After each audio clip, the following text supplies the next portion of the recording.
सिल्लोड तालुक्यातील शेतकऱ्यांना कापसाला शासकीय हमीभाव मिळावा आणि तालुका जिनिंग प्रोसेसिंगमध्ये तातडीनं CCI खरेदी केंद्र सुरू हो या मागणीसाठी आज शिवसेनेच्या वतीनं रस्ता रोको आंदोलन करण्यात आलं।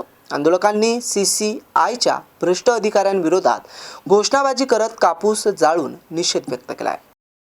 यावेळी शिवसेना पदाधिकारी व कार्यकर्त्यांनी CCIच्या अडमुठी धोरण व भ्रष्ट अधिकाऱ्यांविरोधात जोरदार घोषणाबाजी केली। जोपर्यंत खरेदी केंद्र सुरू होत नाही तोपर्यंत आंदोलन मागे घेणार नाही असा इशारा देण्यात आला।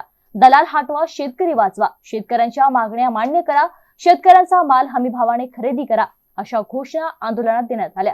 आंदोलनामुळे छत्रपती संभाजीनगर जळगाव महामार्गावर दुतर्फा वाहतूक ठप्प झाली होती। दरम्यान संतप्त शेतकऱ्यांनी आंदोलनात आणलेला कापूस जाळून निषेध व्यक्त केला।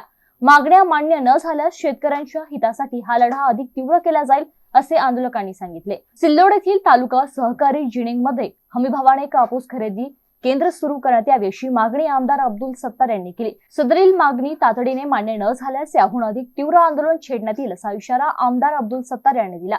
यावेळी उपविभागीय अधिकारी लतीफ पठाण यांनी आंदोलन स्थळी भेट देऊन निवेदन स्वीकारले। आंदोलनात नवनिर्वाचित नगराध्यक्ष अब्दुल समीर, जिल्हा बँकेचे चेअरमन अर्जुन गाढे, शिवसेना तालुका प्रमुख केशवराव तायडे, कृषी उत्पन्न बाजार समितीचे सभापती विश्वास गाढे, उपसभापती संदीप राऊत, शिवसेना उपजिल्हा प्रमुख किशोर अग्रवाल, देविदास लोखंडे, जिल्हा संघटक सुदर्शन अग्रवाल, शहर प्रमुख मनोज झवर, माजी उपनगराध्यक्ष विनोद मंडलेचा, महिला आघाडीच्या दुर्गा पवार, कृषी उत्पन्न बाजार समितीचे संचालक नंदकिशोर सहारे, दामुअण्णा गव्हाणे, फहीम पठाण आदींसह तालुक्यातील शेतकरी, शिवसेना पदाधिकारी, कार्यकर्ते उपस्थित होते।